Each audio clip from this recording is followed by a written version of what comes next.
Hi, this is Sharon from craftyandcreativeideas.blogspot.com. I'm here today to bring you another one of my videos from my Wow That's Cool video series. In this video, I'll be showing you how to make your own pillow box to fit a Hershey bar. If you put a teeny little pair of socks in there, or little pencils, just all kinds of little cute little things you can put in there. You can adjust the size of these boxes, and I'll show you how to do that. But this one I made it for a Hershey bar. So, and I tried to use some Christmas papers here. So we're going to get started, shall we?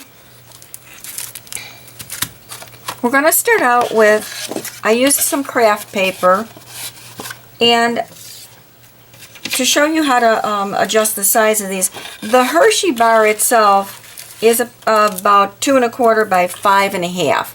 Okay, so we want this part of the box from here to here to be able to fit that 5 1/2 in there.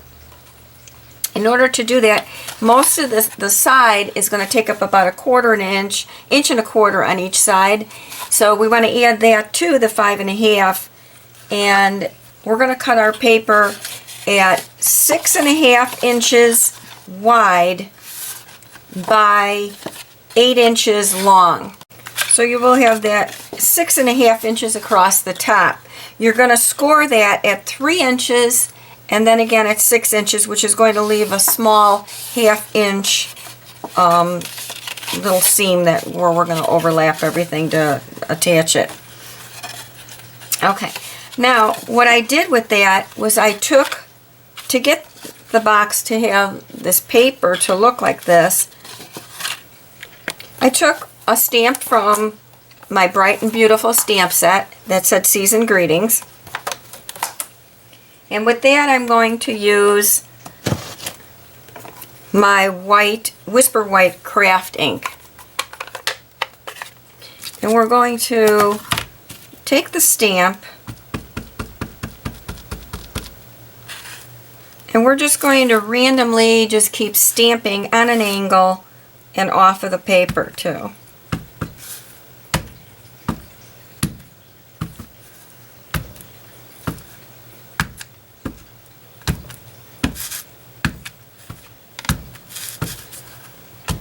Just keep re-inking every time.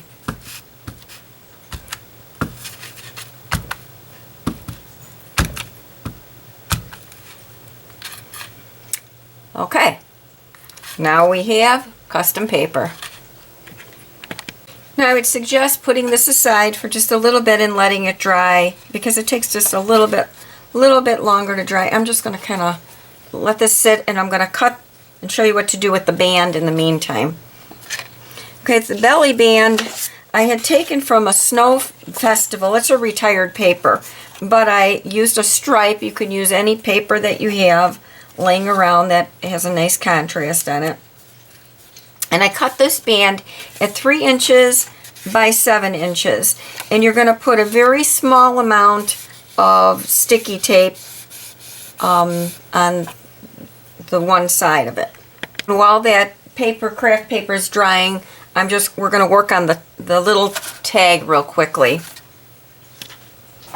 For that, we're going to need a piece of just a white scrap paper. And I used 2 different stamp sets with that. I used the To and From my Tag It stamp, and you could pretty much use any, from any of them. You could use a To and From any stamp set that you have. The little ornament on the tag, I used from my Cheerful Christmas, which is a new stamp set for this year. And I used some cherry cobbler ink, and I'm going to stamp the ornament first.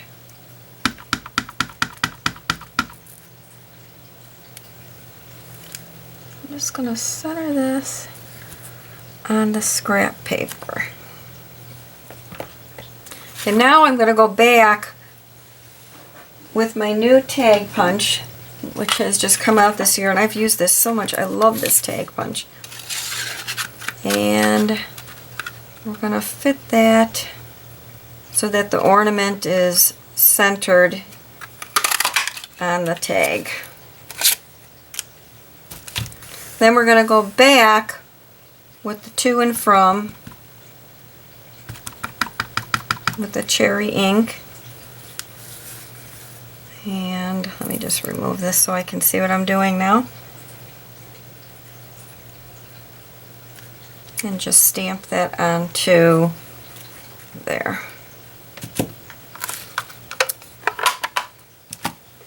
Now I just took my sponge and I inked the edges. I just went on the ornament, just on the top, very top part. I colored it in green, and then I just made a little bit of green inside there just to give it a little bit of color. Then I took my 1/8 inch hand punch and I just punched a little hole in the top of the tag. Okay, now our paper should be dry enough to work with it, I hope. Yeah, it is. Okay, now the fun part. Now you're going to get your circle framelits, and I used the largest one before the scallop, so it would be number 9.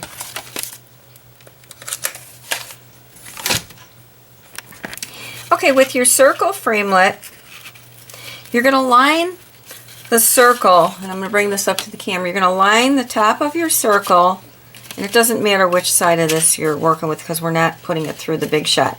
You're going to line the top of the circle even with the top of the paper and try to center it. Now I do have centering marks marked, like a center mark on my framelit. I'm sorry if my head gets in the middle of some of this. Okay, so you're going to line that up there, and you're just going to draw a slight line very lightly on each side, and then turn it over, and you're going to do the same exact thing on the other side. Okay, then with your large scissors, and I wouldn't use small snips with this, I would use a large scissor so you can cut more in one swipe here. You're going to cut on the line.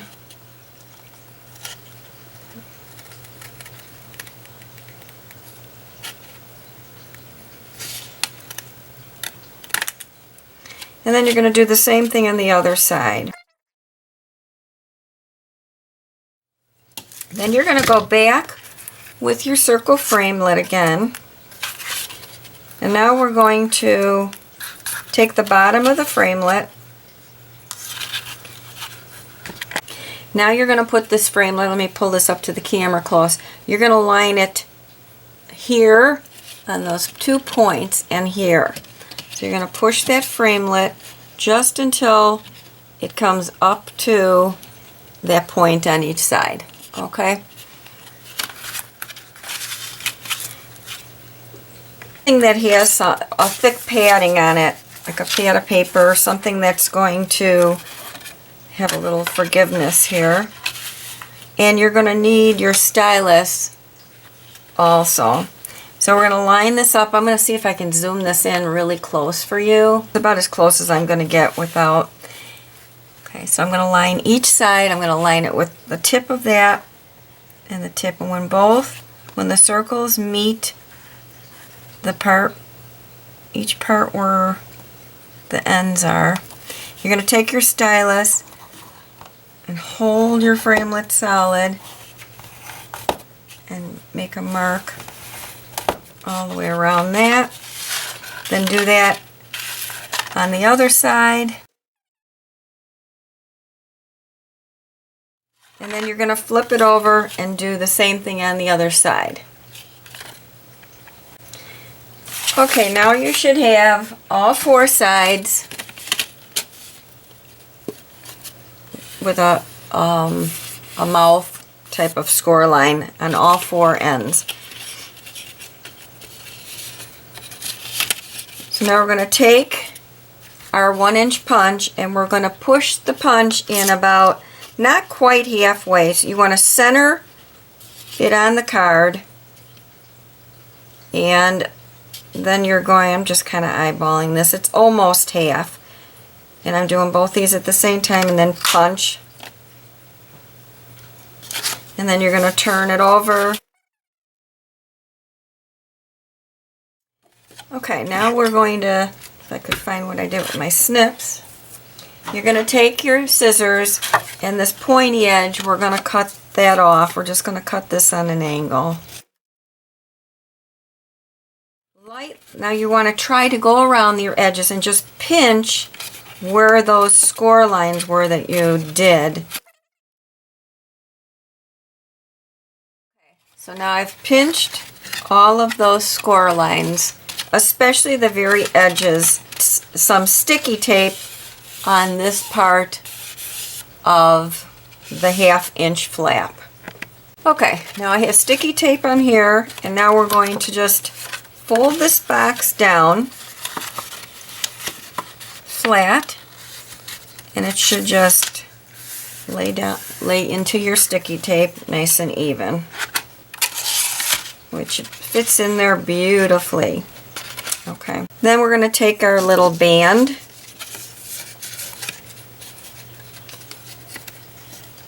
which has sticky tape on the back. We're going to have this band. This paper folds really easy, so once you remove the sticky tape, then you can just bend this band around the whole thing, and then let the sticky tape just kind of grab like so. I just found a great big thing of yarn at the sewing store, and that's what, it's really nice, thick, really pretty soft yarn. And I just tied a bow with that.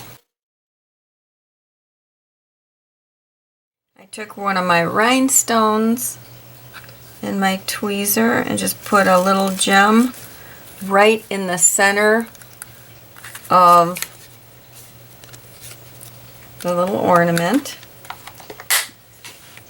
Then I just took a little bit of Whisper White twine,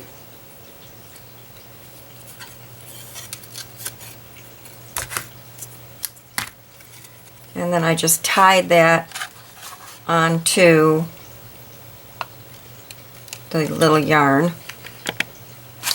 Okay, so once you tie that on to there, then that completes our little Hershey bar holder, or whatever you want to use it for. I think I'll probably make quite a few of these at Christmas time, just to fill them with little things.